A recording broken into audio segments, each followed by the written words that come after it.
Hello, kumusta pa kayong lahat? Lalong-lalo na sa mga kagaya ko na nangangarap na magiging vlogger. Yung mga baguhan po ha, ah, mayroon na ba kayo nito? Pag-usapan natin mga kaibigan ng ating ito. Your profile is active. Ha?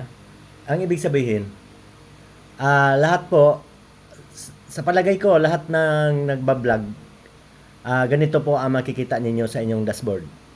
Di ba po? Ang kaibahan nga lang, ako kasi monetize na ako sa Ads on Reel. Pag binuksan natin to mga kaibigan, bubuksan ko ha, ay, pasensya na kayo, ganito talaga ako magturo eh. Pag binuksan natin yan, sana ba? Dito sa Resources and Tools. Pipindutin mo yung Resources and Tools. Pasensya na kayo, may na signal nito. Ayan ah. Yan po ang lumalabas. Ibig sabihin, yun yung aking tools. Star, available lang ko sa Star at saka sa Ads on Reel at saka sa bonuses. Yan po, sana maunawaan ninyo. Kasi lahat po, kahit baguhan na nagbablog, mayroon ng mga ganon sa inyong profile, sa inyong dashboard. Ang kaibahan nga lang, gaya nun, pag pinindot ko, lalabas, doon mo malalaman na monetize ka na. Di ba po?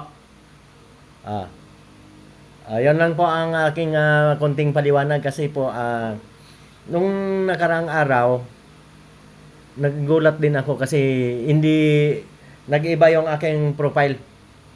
Parang nawawala. Maraming nagtataka. Pero ngayon, babalik lang natin ha. Ayan, puro ganito na. Ang kaibahan nga lang, kung hindi ka pa muni, pag pinindot mo dito sa Resources and Tools, pag pinindot mo dyan, pag hindi ka pa monetize, ang lumalabas, puro nakapadlock yan. Yung Ads on Reel, yung Star, yung bonuses, puro nakapadlock. Ay, lalong-lalo na yon sa in-stream ads. Sa akin, hindi pa ako available sa in-stream ads. Ito na po. Bakit, ibabalik natin mga kaibigan ha? Babalik ko lang ha. Bakit ginagawa ni Meta ng ganito? Sinasala na po niya.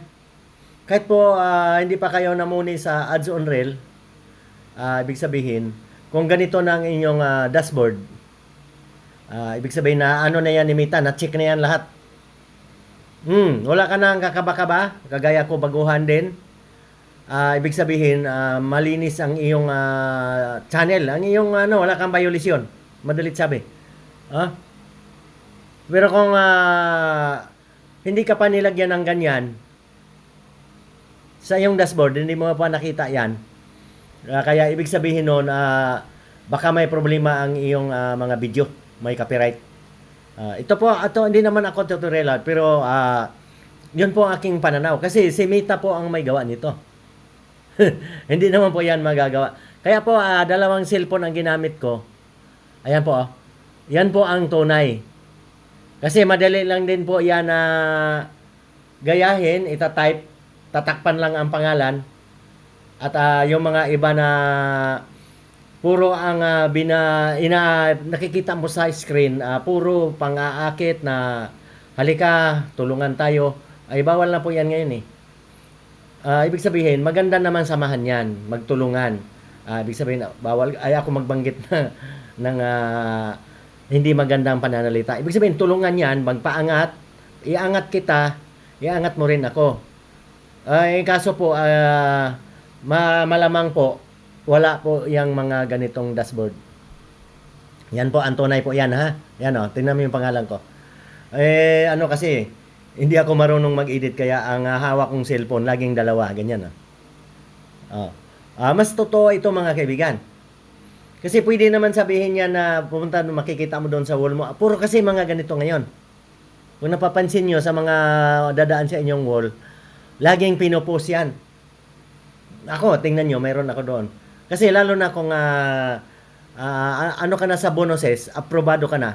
Lahat ng utos kasi ni Meta, pag dumaan diyan sa wall mo, na maganda, puro mga, liba, yung mga ano ba itong engagement.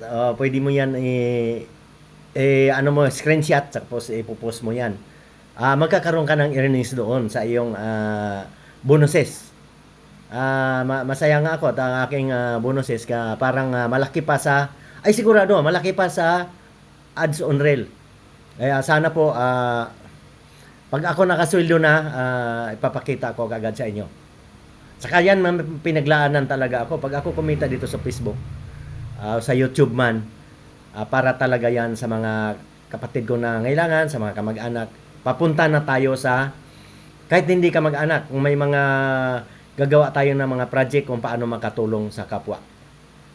Pasensya mo na, yung mga kamag-anak na nag-antay, hindi pa tayo sumweldo eh. Tiyaga-tiyaga lang muna at sinisikap ko talaga na mamonetize ako sa in-stream ads at saka sa YouTube. Yun na lang ang kulang ko, mga kamag-anak, mga kaibigan. Kaya sana hindi ko na kayo alokin na ipalo nyo ako. Kayo nang bahala. Mahirap kasi utusan mo yung mga tao eh. Lalo na yung mga kamag-anak mo. Hindi mo pwedeng utusan yan. Ipalo mo ako. I-share mo ang video ko. Mabuti pa kung minsan, mabuti pa nga yung ibang tao eh. Hindi po ako nanunumbat. Ibig ko lang sabihin, dito sa sa ating sa tinatak na landas, tayo na nga mga baguhan na nangarap maging vlogger, mas madali tayo makaintindi kaysa ating mga kamag-anak. Yan lang po ang madalit sabi. Pero pag nalalaman ninyo, mga kamag-anak, na ang akin palang hangarin para sa inyo, doon kasi ang pag-asa ko na makabigay ako sa inyo. Kasi wala naman akong pensyon. Ito naman, matanda na ako. Ako ang panganay. At mas una akong tatanda sa inyo. Ay, anong aasahan ko na pera? Wala akong pensyon. Hindi ako nagkaranas ng malaking kumpanya. Kaya po, maraming salamat dito sa Facebook. Monetize na ako. Pinagsisigawan ko sa ads on reel, saka sa bonuses. Ang inaantay na lang natin, mga kamag-anak, ang in-stream ads. Para po madagdagan ng ating dollar at makasweldo tayo buwan-buwan. Yun lang po ang pag-asa eh. At pag sinuwerte pa tayo, pati sa ating YouTube channel, pag na-monetize ako doon. Kasi ngayon, maliit ang sahod, pero pag pinagsama-sama mo maliliit, lalaki din yan. Kaya po, pagsikapan po natin na ano mo ngayon, ang mga ina-upload, wala nang pili ngayon eh. Basta original lang. Kung ano yung trabaho mo, dapat yun na lang din ang i-upload mo. Kagaya kay Sambitan, Josephine, at saka itong kay Rodelio, bro.